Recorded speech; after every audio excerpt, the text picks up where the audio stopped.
When we talk about Dipesh Chakrabarty, planetarity, subaltern studies, and the shape of modernity itself, and provincializing Europe, when we enter the discourse, we need to know the pretext, which is Ranajit Guha and Subaltern Studies Collective, and what has been his approach and his critical leadership to the radical intervention in historiography. So, this important section needs some elaborate discussion. I have deliberately chose this point because it is the most transformative movements in modern South Asian and post-colonial historiography. Ranajit Guha, 1923 to 2023, he lived long, almost 100 years. The intellectual founder and driving force behind the subaltern studies fundamentally reshaped how we understand power, resistance, and historical agency in colonial and post colonial contexts. Now, this emerged in the early 1980s. Amid political ferment in India and global critiques of Eurocentrism, subaltern studies challenged elite dominated narratives and foregrounded the voices and autonomy of subordinate groups, the subaltern. Now we must look into the origins and intellectual context. Now, Guho, initially influenced by Marxism and thinkers like Antonio Gramsci, grew disillusioned with both colonialist and nationalist historiographies. Traditional accounts, whether British imperial or Indian elite nationalist, portrayed Indian history as driven by colonial administrators or nationalist leaders. The masses, especially peasants, tribals, and other marginalized groups, appeared as passive recipients or chaotic disruptors. In the preface to Subaltern Studies 1982, Volume 1, Guho declared the project's aim to acknowledge, and I quote, the contribution made by the people on their own, that is, independently of the elite. Unquote. The term subaltern, borrowed from Gramsci, denotes groups of inferior rank, defined by subordination in terms of class, caste, gender, or ethnicity. The collective, initially including scholars like Shahid Amin, Partho Chatterjee, Gyanendra Pandey, and others, produced 12 volumes, evolving from a focus on South Indian history to broader post colonial and global influence.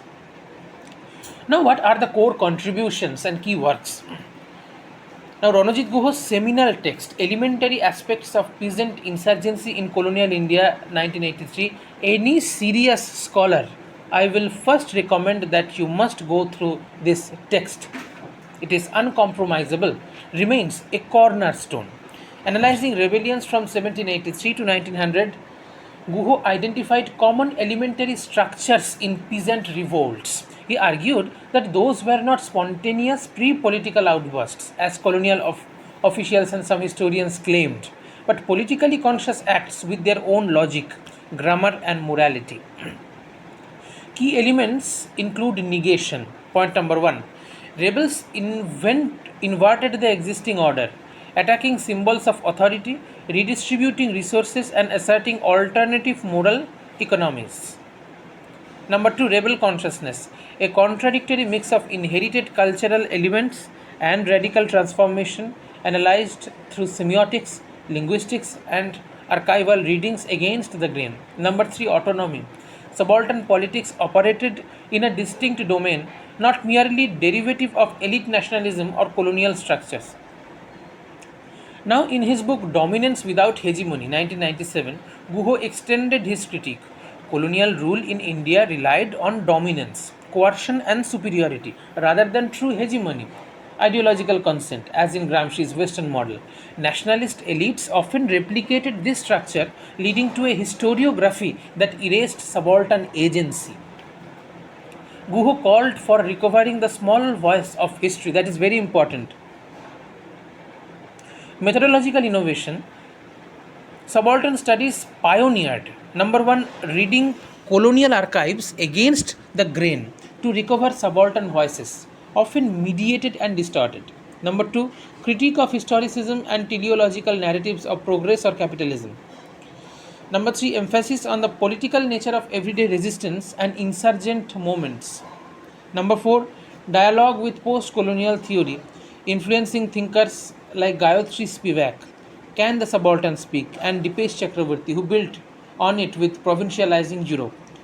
The project distinguished itself from British History from Below by E.P. Thompson by separating the history of power from universalist histories of capital and critiquing the nation form itself. Now, what are their influences and legacies? Subaltern studies globalized rapidly, inspiring Latin American subaltern studies and broader post colonial scholarship. It shifted focus from state centric or elite histories to fragmented, contested narratives from below. Critics have noted potential romanticization of subaltern unity, overlooking internal hierarchies like caste or gender, or methodological challenges in accessing pure subaltern voices. Yet its impact endures. It democratized historiography, highlighted the limits of Eurocentric categories, and underscored the autonomy of the oppressed. Guho's later work, including essays on historiography and power knowledge relations, continued interrogating how archives and disciplines construct truths that marginalize the subaltern. Now, what is the relevance today?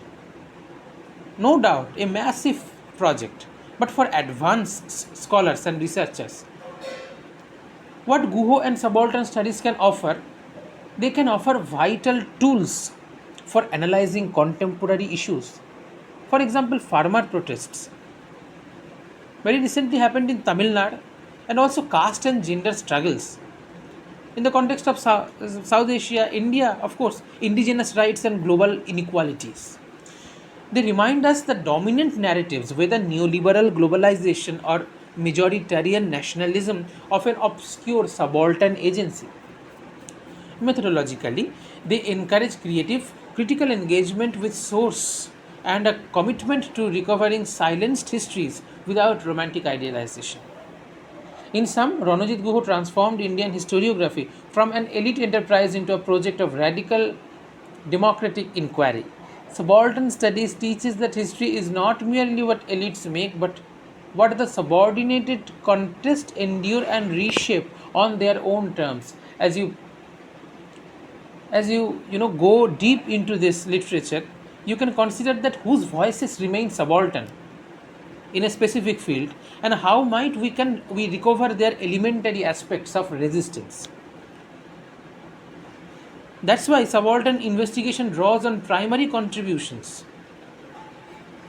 and I welcome deeper dives into specific texts or applications in your respective research areas.